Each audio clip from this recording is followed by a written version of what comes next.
Hi, Darian. Yeah. We want to get to know you better, so Sure. you can answer these questions. I think if I had to summarize in one phrase, it's to put your ego aside and to basically be okay not being the best or the smartest person in the room. And I think being a co-founder of a startup, you have to be super hands-on with everything, like marketing, logistics, operations, design. All of these things I had very little experience with when I first started. And it's just being okay failing and not being good at these things and asking for help and just learning from your experiences. I think that's one of the biggest things I learned. It might not be a big secret, but I actually roast my own coffee. I'm like, I can do like everything a barista does basically. I can make coffee, I can make espresso, I can make lattes, I can do latte art. It's just one of my passions outside of learning time. Yeah, well, besides all the coffee stuff, I consider myself pretty active. I do a lot of sports, including like Muay Thai, I play squash, I play tennis. I like to go hiking. I like to just spend time with my dog, my fiance, my family. Yeah, that's a good question. I often get that too.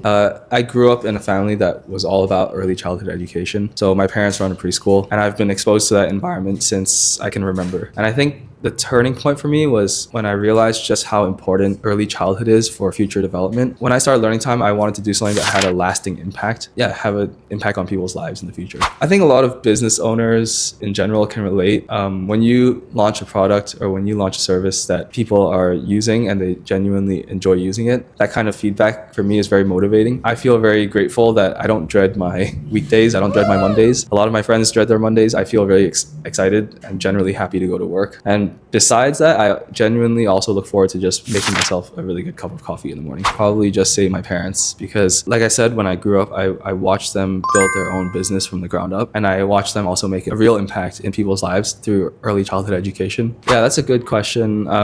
So I actually co-founded Learning Time with my sister. I think it was in my second year of university. And then I remember like I worked for 1 year. I took a gap year. I worked and I thought to myself, okay, if I did a PhD, it would take another 5 years at least. And that time that I worked during my gap year, I got to work with a lot of experts. So people from the schools, educators, other psychologists, psychiatrists.